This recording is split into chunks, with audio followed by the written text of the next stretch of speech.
Após a libertação, guiou-os ao Monte Sinai para lhes dar a lei moral, que é a norma do seu governo, e as leis cerimoniais que deviam ensiná-los que o caminho da salvação passa pelo sacrifício expiatório de Salvador. No Sinai, Deus deu-lhes então a lei diretamente, em termos claros e simples, por causa das transgressões. Gálatas capítulo 3, versículo 19, a fim de que pelo mandamento o pecado se fizesse excessivamente maligno. Com a lei moral de Deus em plena evidência, podiam os israelitas tornar-se conscientes das suas transgressões, descobrir o seu verdadeiro estado e sentir a necessidade da salvação. A lei antes da segunda vinda de Cristo. A Bíblia revela que a lei de Deus é objeto do ataque de Satanás e que a sua guerra contra ela atingirá o auge nas vésperas do segundo advento. A profecia indica que Satanás levará a vasta maioria das pessoas a desobedecer a Deus. Apocalipse, capítulo 12, versículo 9. Atuando por intermédio do poder descrito como a besta, ele dirigirá a atenção do mundo para esse poder, desviando-a de Deus. Apocalipse capítulo 13, versículo 3. Para mais pormenores acerca destas profecias, a lei atacada. O capítulo 7 de Daniel descreve este mesmo poder como uma ponta pequena.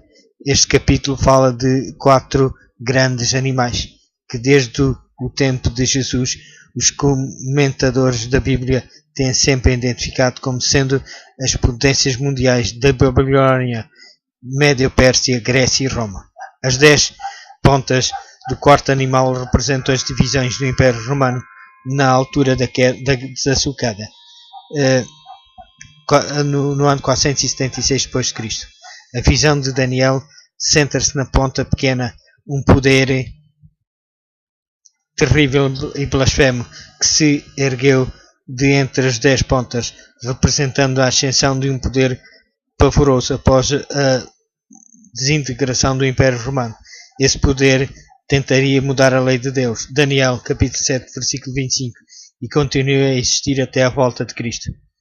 Este ataque é em si mesmo uma evidência da continuidade da importância da lei e no plano da salvação. A visão termina dando ao povo de Deus a garantia de que o dito poder não conseguirá eliminar a lei, porque o juízo destruirá a ponta pequena. Daniel capítulo 7, versículo 11 e Daniel capítulo 7, versículo 26 ao 28. Os santos defendem a lei. A obediência que caracteriza os santos que esperam a segunda vinda de Jesus.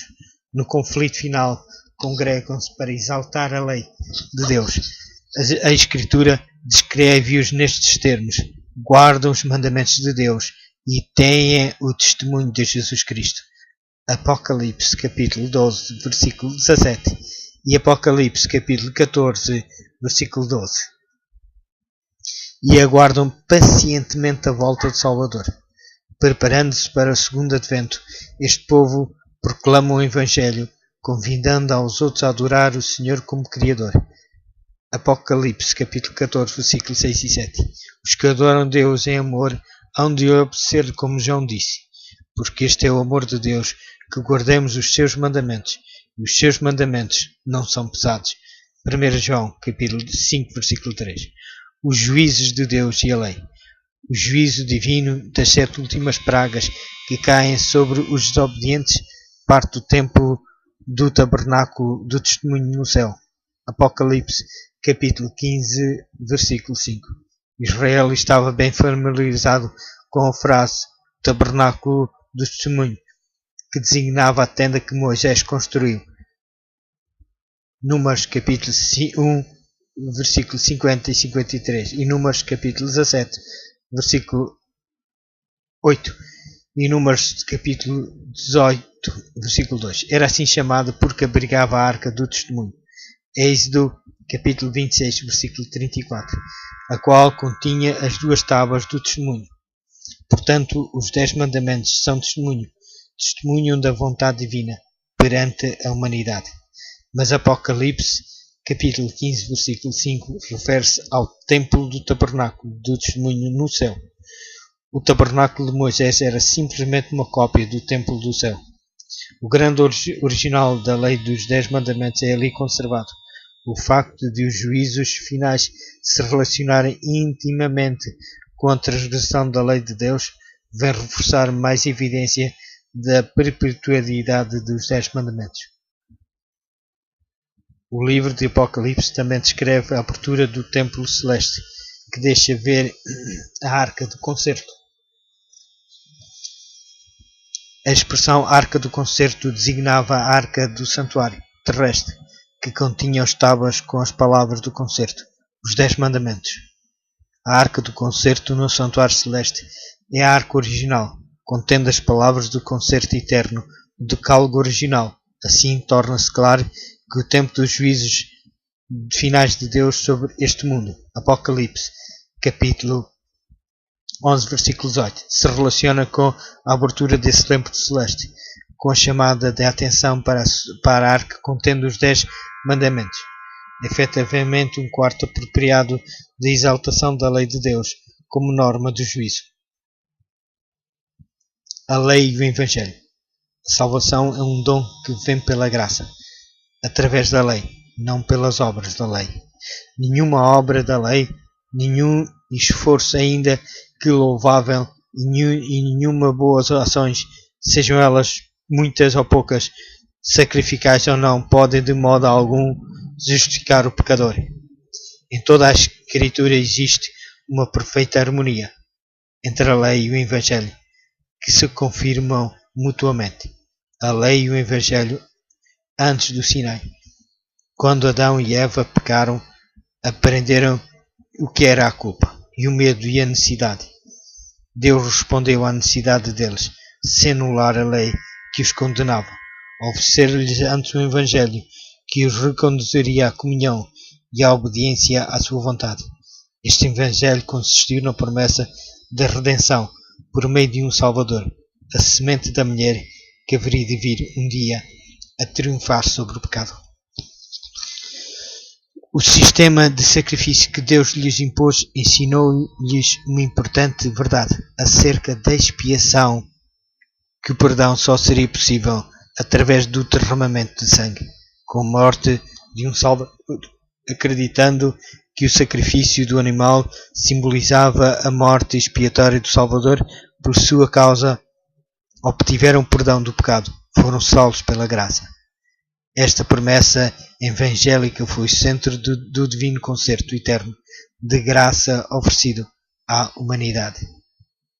Relacionava-se intimamente com a obediência à lei de Deus. O penhor do concerto divino foi o próprio Filho de Deus, que como ponto central do Evangelho era o Cordeiro morto desde a fundação do mundo.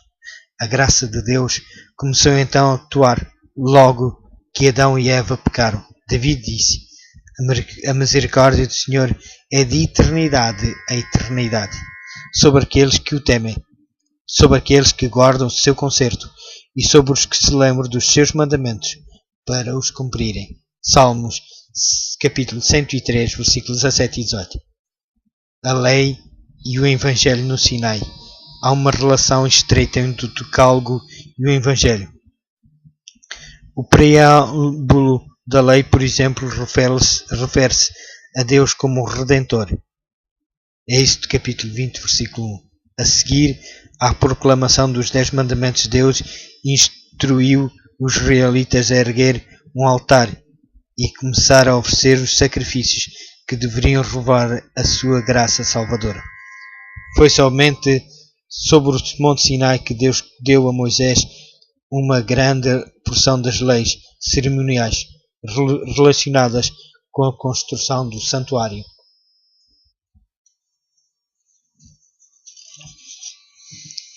Onde Deus habitaria com o seu povo e se encontraria com ele para lhe conceder as suas bênçãos e lhe perdoar os pecados. Este desenvolvimento do sistema simples dos sacrifícios, que já existia antes do Sinai, prefigurava a obra mediatória de Cristo para a redenção dos pecadores. e a vindicação da autoridade e santidade da lei de Deus.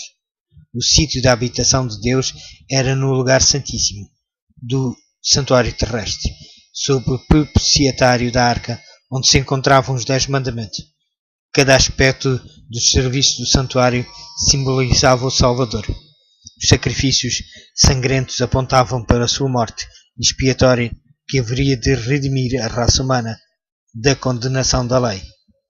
Enquanto o decálogo foi colocado dentro da arca, as leis cerimoniais, juntamente com os regulamentos civis dados por Deus, foram escritos no livro da lei e colocadas ao lado da arca do concerto, como testemunha contra o povo. Sempre que pecavam, esta testemunha condenava-lhes as ações e previa elaborados requisitos para a reconciliação com Deus, do Sinai até à morte de Cristo. Os transgressores do decálogo obtinham esperança, perdão e purificação pela fé no Evangelho, representado pelos serviços do santuário, prescritos na lei cerimonial. A lei e o Evangelho depois da cruz. Como muitos cristãos têm observado, a lei indica que ao mesmo